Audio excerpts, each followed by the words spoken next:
Napenda kutoa wito kwa viongozi wetu wa ngazi za juu kwamba kurudi kwenye mashina yetu, kurudi kwenye matawi, kwenye kata, kuhakikisha tunafanya vikao vyetu vya kikatiba. Kwani ni kupitia hivi tutatoa uamuzi na tutatoa mapendekezo ambayo yanabeba ridhaa ya wanachama wetu na Watanzania kwa ujumla.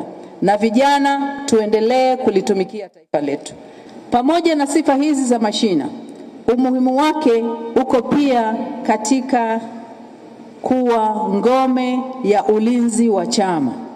Ngome ya ulinzi wa chama iko kwenye mashina, kwa sababu ni huku kwenye mashina tutasikia, ni huku kwenye mashina tutaona nini kinafanywa na kama kina uhai, kina tija kwa taifa letu. Na ni hapo tutasema sio tu hii ni sehemu ya ulinzi wa chama, lakini pia ni sehemu ya ulinzi wa jamii yetu. Tunafahamu kabisa kwamba kama kuna mtu anakuja, tutamuona kwenye shina letu, tutamuona kwenye matawi yetu, tutamuona kwenye mitaa yetu. Kwa hiyo ngazi hiyo ina mchango wa pekee katika ulinzi sio tu wa jamii inayoizunguka, bali pia katika ulinzi wa taifa letu. Na napenda kutoa mwito kwa wale ambao bado hawajaweza kuhakikisha wanafika kwenye vikao vinavyoitishwa na mashina.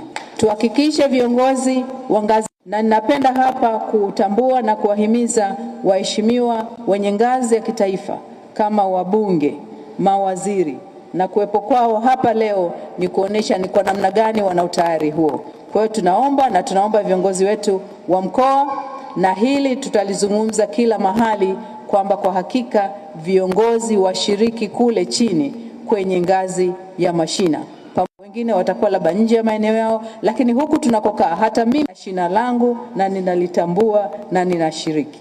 Kwa hiyo tunaomba na wengine wafanye hivyo.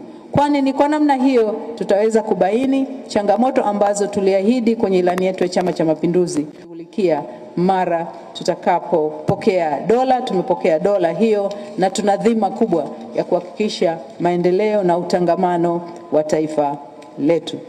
Ndugu zangu, pamoja na yote tumeona kwamba sasa hivi tunao vijana wengi, wengine wapo katika shughuli za kiuchumi, wanakimbizana, wanapambana na changamoto za maisha, lakini wako wengine ambao wanahitaji bado kulelewa. Sasa mashina yetu yawe ni sehemu ya kuwalea vijana wetu ili wakue kwa kutambua wajibu wao ndani ya nchi yetu na kutambua wajibu wa kujiletea maendeleo yao wenyewe. Mtakumbuka kwamba wakati Mwalimu Nyerere anamaliza uongozi wake, alisema, mimi nang'atuka, lakini naendelea kuamini kwamba bila CCM madhubuti nchi yetu itayumba.